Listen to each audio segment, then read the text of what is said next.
Welcome along. Now, before we start, I want to warn you again about some strong language and content here, but it is time to expose everybody who helped cover up the scale of the Pakistani and Muslim child rape gangs right across Britain.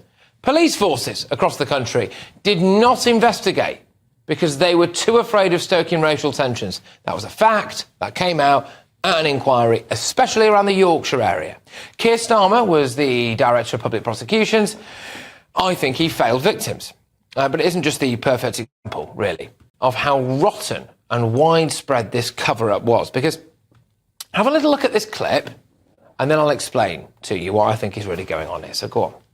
The statement that you made on the 24th of October, that the CPS had failed grooming victims, that's a very serious statement from the Director of Public Prosecutions. How did you fail the victims of child grooming? I think that was the headline rather than my words, but the point I was trying to make was this, and it wasn't restricted to the Crown Prosecution Service. It was the police, the Crown Prosecution Service, and to some extent the courts as well. Well, the man questioning that young Director of Public Prosecutions there is none other than Keith Vaz, a man who resigned in disgrace due to a cocaine and rent boy scandal. He was the moral politician, was he? Put forward on behalf of the state. Then Keir Starmer went on to say that because, unfortunately, there was drink and often drugs involved with the young girls in these grooming rape gang situations, they also repeatedly went back to their attackers. Well, because of the nature of it. But because of those two things, very often, nobody was charged. Well, why did he not do more about it then? Wasn't he in a position to have done more about it? He is now our Prime Minister. Is it in his interest, do you think, to have a full inquiry now? I would say obviously not, especially when you consider things like this. The first things I learnt in the criminal law was that it was impossible for a girl under the age of 16 to consent to sexual intercourse in any circumstances. Now, what has happened here repeatedly, we are told, is that police officers were visiting premises where young girls, 12, 13, 14 years old, were found with a number of adult men, whether they were Asian or not, doesn't matter, they're adult men. And the police officers apparently were saying, well, she's consented, that's all right, we'll go away. Does every single officer in the South Yorkshire Police Force now understand that in no circumstances at all can a girl under the age of 16 give consent to sexual intercourse? So that was a public meeting, which is really why we decided to blur the faces there, at South Yorkshire Police. You heard that right. Police used to turn up, find young girls naked, drunk and on drugs late at night in a house full of Asian men, and they would arrest the white girls. Seriously, they ignored the age of consent, it seems. They ignored that. So already we have police forces not investigating because they don't want to seem racist. We know that police ignored the law and the age of consent. And the man in charge of prosecutions, who is now the Prime Minister, didn't successfully prosecute, I would argue, that many people. But this contempt for the victims, I'm afraid, gets worse because it involves the media. So Channel 4 have commissioned a 3-part documentary on false grooming allegations in northern towns. Tens of thousands of girls were abused. Schoolgirls were anally gang raped. But Channel 4 wants to talk about an alleged liar. One alleged liar. Oh, yeah, that's the way to do it, is it? The BBC have done a documentary on fake grooming gangs, again called Liar, the fake grooming gang scandal. Do you think now, then, that the legacy media will be calling for a national inquiry into the scale of this problem? I suspect not. This is the same BBC that allowed it to be put out there that the schoolgirls who were drugged, raped and abused were, quote, more sexually experienced than the blokes doing the raping. As the evidence emerged, the Syrian men in many ways appeared less sexually experienced than the girls they were supposed to have attacked. One of the other defendants revealed to the court he'd never even seen two people kissing. Yeah. Oh, I mean, it actually makes me so angry listening to that stuff. And now GB News can exclusively reveal that our legal system has also been complicit in keeping these animals in the country.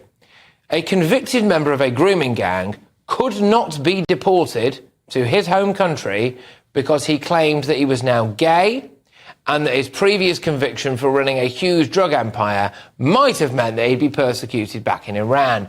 He sexually abused a 14-year-old girl and flooded the streets with drugs. But we couldn't deport him in case he suffers in Iran. And we'll add him to the headline I think you just saw a moment ago there about Rochdale. So the Rochdale attackers were set for deportation, but they still live in Britain. Now, again, do you really think that our judges, that smug, smarmy class of legal minds in Britain, actually want a full inquiry into this stuff? Well, I don't think they do.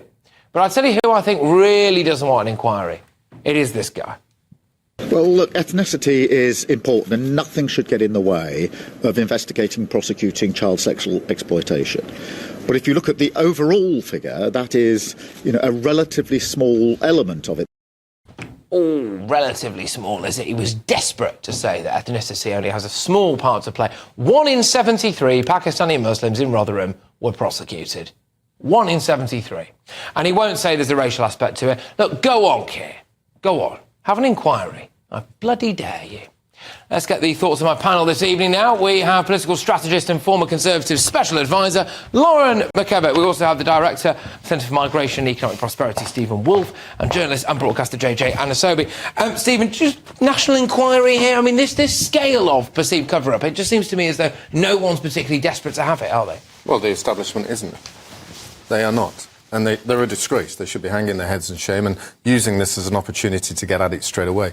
Yes, they say that we've had the Casey report, but I've read it. It has nothing to do with just dealing with the grooming gangs. It tries to be a broader spectrum from things that happened in the Church of England and the Roman Catholic Church. It's an attempt not to identify this specific issue.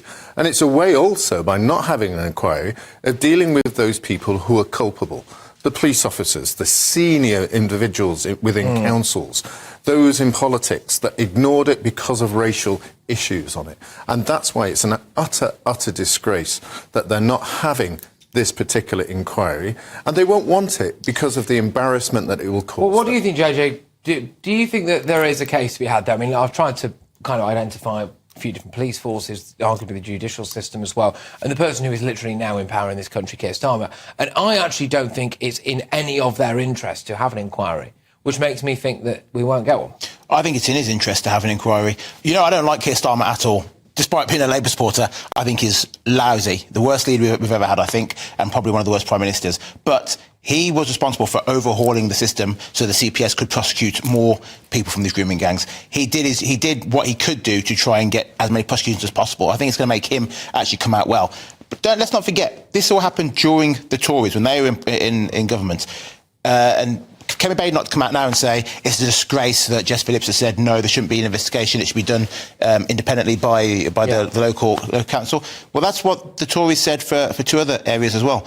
Labour are copying exactly what the previous government did, but Labour are the ones who are now being thrown over the coals for it and saying, no, they're wrong, there should be an inquiry. Well, yeah, cool, and if Elon Musk wants to go on social media and say there should be an inquiry, he's got the billions, he can pay for an independent inquiry to happen himself. Why doesn't he put his money where his mouth is? I do think that Reform are now saying that they might pay for some kind of independent inquiry. What's your view on this, Lauren? When you see, as I'm sure you're already aware of a lot of that stuff, but you see the way that the police force have gone about it. I mean, ignoring the age of consent on some of these girls as well. Turning up to a flat somewhere in South Yorkshire and there being some 13, 14-year-old girls there, obviously in a state of undress, drunk and on drugs, and you arrest them and you don't think, well, hang on a minute, why are there like 10 Asian blokes here? What's going on?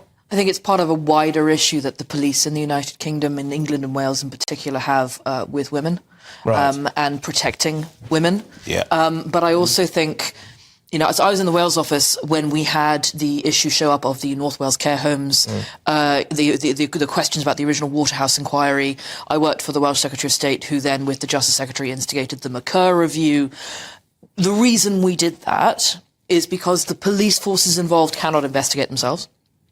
The councils involved, they cannot investigate themselves. You have to have outside people investigate what has gone wrong at such a systemic failure level. And this is the problem with Reform offering to pay for something. As soon as a political party offers to pay for something, it ceases to be independent. I get that. I do hear that. However, I would counter that by saying Oldham Council are asking for one. Yeah. And the Tories said no, and Labour has said no, and it makes me wonder, Steve, what are people hiding? OK, so Keir Starmer maybe was tripping over himself there initially to appear to not say that there was some kind of cultural issue that might be going on. I think 1 in 73 British Pakistani men in Rotherham being prosecuted would indicate to me that maybe there is some kind of cultural problem. I think we have a problem in this country with taking something seriously until the general public are disgusted. So the Post Office inquiry didn't really... I mean, it was rumbling for years. Yeah. When I started working in Parliament in 2009, Bates's file was on our desk. It was from our patch up in North Wales. You know, and it rumbled and it rumbled and it rumbled, and it's still going on. I get it. Part of the problem here is... Let me just finish my point here. Part of the problem here is, until the general public are disgusted by something, politicians but don't now want to kick into The dam's burst, though, hasn't it? Yeah, the dam's burst. I mean, gosh, yesterday when I kind of woke up and was on social media, because we've been talking about stuff for a while. We have been talking about stuff for a while. And fair play to people who come on this channel, because, you know, it's not just, you know, it's not just me or Charlie Peets or whatever. A lot of people are talking about it. Oh, yesterday I was like, what's happening? It's gone fully mainstream. So you look around and you think, well, whose interest is this in now to have a full-blown inquiry? Well, it's not the bloke who was fronting up the DPP, maybe. Not really some of the political figures at the time, not the police forces. So I just don't feel like we're going to get one. I just look at this and think to myself, which was more important? The abuse of young children by men in this country, and they should be investigated, or a burning tower, or those who are coming across on Windrush, or a post office inquiry, or Hillsborough. As far as I'm concerned, the abuse of little girls should be the most important inquiry this country has ever had. But then it trumps any of them. But then look at rape convictions in this country, less than 1%. We don't do anything near enough to protect victims of rape in this country. If I was Prime Minister, women... We don't do enough to protect women, correct. And girls in this country. Anyone who commits sexual assault, for me, they should be chemically castrated. Simple as that. If you come into this country and you commit a sexual assault, get deported. I couldn't give a toss what you say about if I go back to Iran, put them on a plane and send them back. I would hope that the reason why, if we don't end up having some kind of great big inquiry, I just hope it's not because they're scared of what it'll show. If they're genuinely scared of the fact that it would show that maybe there is a disproportionate number. The problem was even bigger than we thought in Rotherham. I think that's happening. I think that's one of their concerns, and I do think that they're also more concerned about racial divisions growing if this actually happens. And that's why I'm angry about it, because it shouldn't be about race or creed or division. It should be about identifying that problem and saying there is the issue. Now that we know what this issue is, now that we can see who the individuals are, now we can deal with it. We also have a government, and it's not just a government of a political party. We have a system of government in the United Kingdom that exists in order to shift blame onto other people. You know, so there's systemic failure in how these girls were treated by the education system, by the health system, by the council system, by the police, by the judicial system. That's at least 5 government departments, all of whom over the course of the last 20 years, letters coming out from government ministers sending to councillors and to police chiefs, all of whom are attempting to say, well, we've done this little bit, it now goes to someone else. You know, we created NHS England in order to not lose a health secretary every 6 months because the NHS was going down the tubes. We created a government system in this country that shifts blame professionally. And now this is the big problem. Can hear practically the sound of documents being shredded right across the country. I can hear the sound of emails being deleted and people saying, I never knew that person. Because this is it, when you express it exactly like I think you guys have done so far tonight, which is just the amount of... If this is a national issue that's taking place in every single town and city, which I suspect it is, then that implies that every single town and city has got people who are responsible. And those people, by definition, would have been in positions of political power and would have been potentially for the last 20 years. And realistically, it's going to be very difficult, I think, for us to now get a proper inquiry into all of that. But we will have to wait and see. Guys, thank you very much. I know, again, not a particularly easy topic to talk about, but I think it's important nonetheless. Home Office spokesman has said this: no child should ever suffer sexual abuse or exploitation. Everyone who's responsible for children's welfare must learn from past mistakes and everything possible to prevent future failings. Just in terms of Oldham as well, one of the councillors there, Arooj Shah, is the leader of the council, said since October the government confirmed that we should carry out a local inquiry. We've been working on setting up that independent inquiry, and that work has included liaising with Oldham survivors as well as Telford and people in Greater Manchester as well. So they say that they are working closely to try to make sure that something happens. We need to talk about the former whistleblower at Greater Manchester Police, Maggie Oliver, who's accused Sir Keir Starmer of being as guilty as anyone over failures to tackle grooming gangs. Yes, that's as pressure mounts on the government to deliver a public inquiry into the grooming gang scandal across the UK. Well, the world's richest man, Elon Musk, has been widely outspoken on the issue after claiming safeguarding Minister Jess Phillips, who seems to be sort of blocking this government-led national inquiry, deserves to be in prison. Let's get more now with the former Metropolitan Police Detective Peter Bleksley. Peter, what do you make of all this? Is this worth a public inquiry or, as Jess Phillips has said, she'll leave it to a local sort of inquiry? The scale of the raping of children by these gangs is so wide and has gone on for so long and was allowed to happen because of various agencies not doing their job properly. It is such a serious matter. So many lives have been destroyed. We must do everything possible to ensure it never happens again. And I therefore think that a wide-reaching public inquiry with all the statutory powers so that it could compel people to give evidence is the very least that the victims deserve. Is that not what we got in the inquiry which concluded in 2022?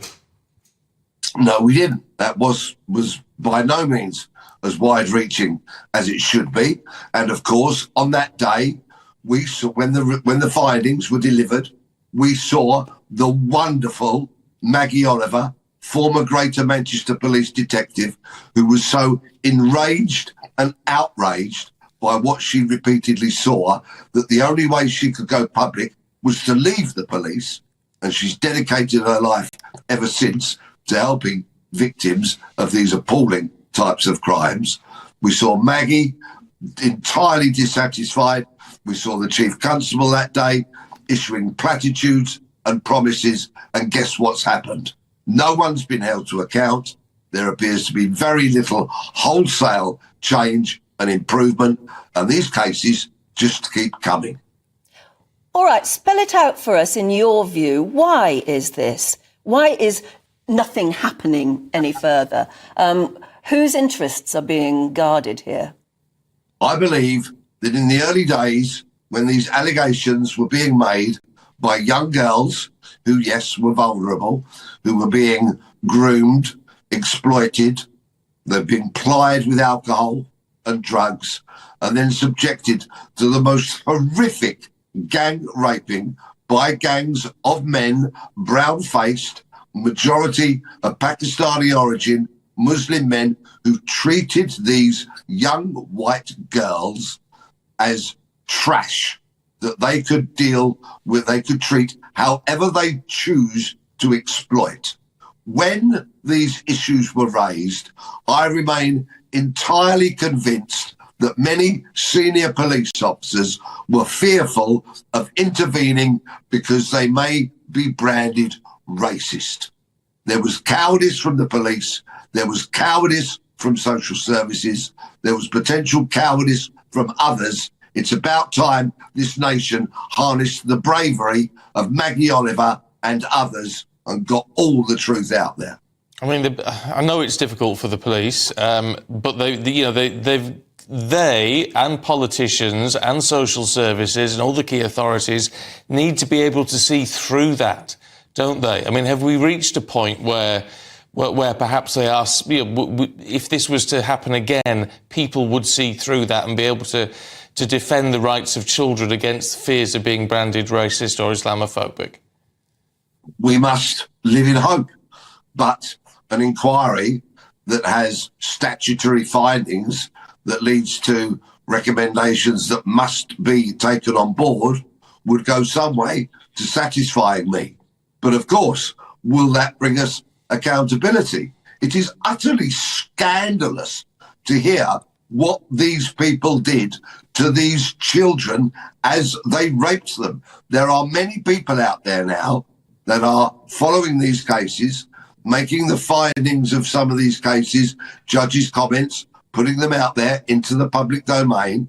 And should anybody do their research online and find the recent sentencing comments from a judge, it is absolutely breathtaking and beyond rage as to what these men did to these young girls. How it was ever allowed to occur in this country is a huge dark stain upon our nation.